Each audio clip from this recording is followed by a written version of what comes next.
Welcome back. Dear student, I am your chemistry coach Malli sir. तो आज का हमारा टॉपिक है वैलेंसी। ये वैलेंसी क्या होती है इसके बारे में हम पढ़ेंगे। ये वैलेंसी क्या है इसको पहले समझने के लिए एक छोटा सा एग्जांपल लेते हैं। आपने अगर प्रीवियसली मेरी वीडियो देखी है जिसमें मैंने आपको आयंस के बारे में या रेडिकल के बारे में बताया है, तो वैलेंसी क्या है, हम वैलेंसी वहीं से निकाल लेते हैं। क्योंकि आयंस या रेडिकल बनता ही तब है जब किसी एटम के पास कोई वैलेंसी हो। ये वैलेंसी क्या है कि किसी भी एटम ने या आयन ने दूसरे एटम के साथ या आयन के साथ कंबाइन कैसे करना है। The valency of an element is the combining capacity of that element with other element. अगर एग्जांपल लेते हैं, मैं कोई सिंपल सा एग्जांपल लेता हूं। मान लो मेरे पास एक सोडियम है और सोडियम ने क्या किया, क्लोरीन के साथ में रिएक्ट किया। तो आप देखते हैं सोडियम क्लोरीन के साथ रिएक्ट कर रहा है तो सोडियम क्लोराइड बनता है NaCl। अब आप देखेंगे कि सोडियम को क्लोरीन एक ही के साथ कंबाइन कर रहा है। लेकिन अगर मैं इसी के एग्जांपल में एलिमेंट बदल देता हूं, मैं मैग्नीशियम रख देता हूं और मैग्नीशियम के साथ अगर मैं क्लोरीन डालता हूं तो क्या होता है, मैग्नीशियम क्या करता है, क्लोरीन के दोनों ही एटम्स को अपने साथ जोड़ लेता है। इसका मतलब सोडियम की जो कंबाइनिंग कैपेसिटी है वो 1 की है। वो सिर्फ एक ही रेडिकल के साथ कंबाइन कर सकता है। और सिमिलरली मैग्नीशियम जो है इसकी कंबाइनिंग कैपेसिटी 2 है क्योंकि 2 क्लोरीन के साथ कंबाइन कर रहा है। इसको मैं थोड़ा और डिटेल में थोड़ा अलग से दिखाता हूं। मान लो मेरे पास सोडियम है। आपने बेटे प्रीवियस क्लास में पढ़ा था कि सोडियम का एटॉमिक नंबर क्या होता है, 281। इसके पास ये जो एक इलेक्ट्रॉन है ये एक्स्ट्रा है। ये बोलता है ये किसी न किसी तरीके से इलेक्ट्रॉन अगर लॉस हो जाए, कोई मुझसे ले ले तो मैं स्टेबल हो जाऊंगा। और वैसे ही क्लोरीन हमारे पास होता है, उसके पास क्या है हमें पता है 17 इलेक्ट्रॉन्स होते हैं तो 287 है। और ये चाहता है कि उसे कहीं ना कहीं से एक एटम या एक इलेक्ट्रॉन मिल जाए, कोई एटम इसको इलेक्ट्रॉन दे दे। तो ये वाला इलेक्ट्रॉन अगर ये ले लेगा तो आप देखते हैं इस सोडियम ने एक ही इलेक्ट्रॉन दिया है तो इसकी कंबाइनिंग कैपेसिटी 1 के साथ चल रही है।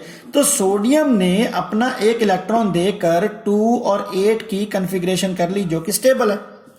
और ऐसे क्लोरीन ने एक इलेक्ट्रॉन लेकर 288 की कॉन्फ़िगरेशन कर ली जो कि क्लोरीन भी स्टेबल हो गया। तो आपने क्या देखा, सोडियम और क्लोरीन आपस में एक दूसरे के साथ कंबाइन कर रहे हैं और सोडियम की कैपेसिटी है कि वो एक इलेक्ट्रॉन दे सकता है, इसलिए सोडियम की वैलेंसी हो जाएगी 1। और क्लोरीन की भी एक कैपेसिटी है कि वो एक इलेक्ट्रॉन ले सकता है, तो जो ले रहा है एक इलेक्ट्रॉन उसकी वैलेंसी भी क्या हो गई, 1 हो गई। तो अब हम क्या देखते हैं, इसका एक और एग्जांपल लेते हैं। अब मैग्नीशियम को देखिए, मैग्नीशियम का एटॉमिक नंबर है 12 मतलब 282। इसके पास 2 इलेक्ट्रॉन है एक्स्ट्रा। अब ये चाहता है कि इसके दोनों इलेक्ट्रॉन कोई ले ले। अब आप देखिए कि क्लोरीन को अगर आप देखोगे तो क्लोरीन तो एक टाइम पर एक ही इलेक्ट्रॉन ले सकता है। तो क्लोरीन क्या करेगा, अपने एक और क्लोरीन एटम को अपने साथ लाएगा। और तो इसका मतलब एक इलेक्ट्रॉन को ये ले लेगा, एक इलेक्ट्रॉन को ये ले लेगा। इसका मतलब मैग्नीशियम की कंबाइन करने की जो कैपेसिटी है वो 2 है, डबल है। दैट मीन्स कि मैग्नीशियम की जो वैलेंसी हो गई वो कितनी हो गई, 2 हो गई। लेकिन क्लोरीन की तो 1 ही रही क्योंकि एक क्लोरीन का एटम एक ही इलेक्ट्रॉन ले रहा है। तो वैलेंसी क्या होती है, कंबाइनिंग कैपेसिटी। कोई भी एटम दूसरे एटम के साथ, दूसरे एलिमेंट के साथ कैसे कंबाइन करता है। तो ये जो कंबाइनिंग कैपेसिटी है किसी भी एटम की, तो that combining capacity is called its valency. अब ये जो वैलेंसी होती है वो कैसे कैसे और कितनी हो सकती है इसको हम देखते हैं। तो हमारे पास बेस्ड अपॉन आवर स्टडीज हमने देखा है कि हमारी स्टडी के हिसाब से बहुत सारे एलिमेंट्स के पास बहुत सारी वैलेंसीज होती हैं। तो हमारे पास जो कॉमन वैलेंसीज हैं वो कॉमन वैलेंसीज कौन कौन सी हैं, वो कॉमन वैलेंसी है 0, मतलब ये एटम किसी के साथ कंबाइन नहीं करेगा। 1 वो एक और के साथ कंबाइन करेगा, 2 वो 2 के साथ कंबाइन करेगा, 3 वो 3 है, वो 4। इसका मतलब हमारे पास जो वैलेंसीज हैं वो कितनी हैं, 4 ही हैं। इसका मतलब हमारे जो एटम्स हैं वो अपनी वैलेंसीज को ऐसे रख रहे हैं। इसका एक एग्जांपल लेते हैं। ये कॉमन वैलेंसीज है, इसके अलावा और भी हैं वैलेंसीज, लेकिन मैं कॉमन की बात कर रहा हूं।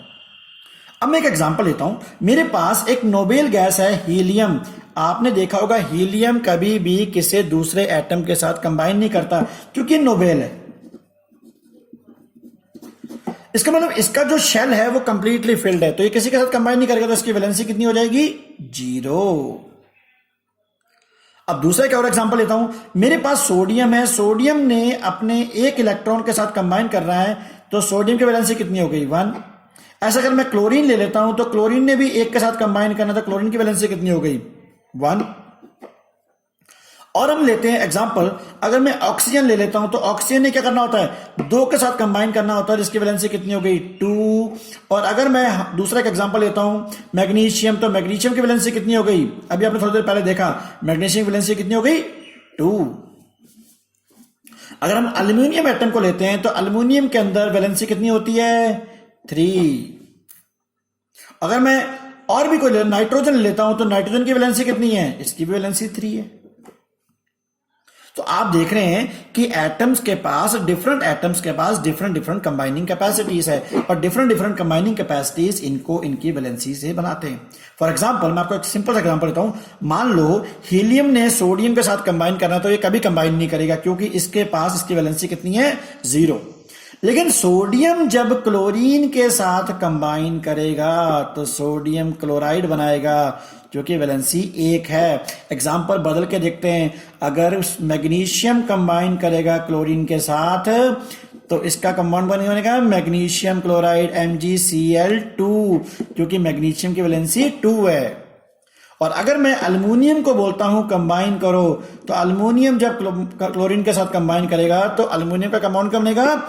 AlCl3। इसका मतलब सोडियम की वैलेंसी 1 है, मैग्नीशियम की 2, अल्युमिनियम की 3। Now you must have understood कि वैलेंसी होती क्या है, किसी भी एटम की दूसरे एटम के साथ कंबाइन करने की कैपेसिटी।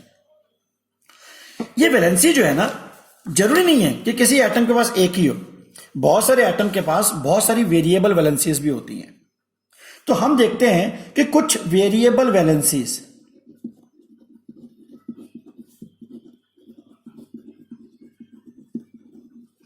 तो डियर स्टूडेंट आप देखेंगे कि सोडियम जो होता है वो कभी भी किसी एक से ज्यादा वैलेंसी नहीं शो कर सकता है, मैग्नीशियम 2 से ज्यादा नहीं शो कर सकता है। लेकिन हमारे पास कुछ ऐसे एलिमेंट हैं, जैसे कि अगर आप आयरन से बहुत ज्यादा फेमिलियर हैं, आयरन Fe, आप देखते हैं कि कभी कभी आयरन क्या करता है? FeCl2 बनाता है, और कभी कभी आयरन क्या बनाता है? FeCl3 बना रहा है। इसका मतलब अगर आयरन क्या कर रहा है? कभी +2 की दिखा रहा है वैलेंसी, कभी +3 की वैलेंसी दिखा रहा है। इसका मतलब आयरन के पास वेरिएबल वैलेंसी है। ये वेरिएबल वैलेंसी होती क्यों है? कुछ एलिमेंट्स क्या होते हैं, अपने नंबर ऑफ इलेक्ट्रॉन जो उन्होंने लूज करने होते हैं, जो इलेक्ट्रॉन उनकी वैलेंस शेल में होते हैं वो उससे ज्यादा लूज कर देते हैं।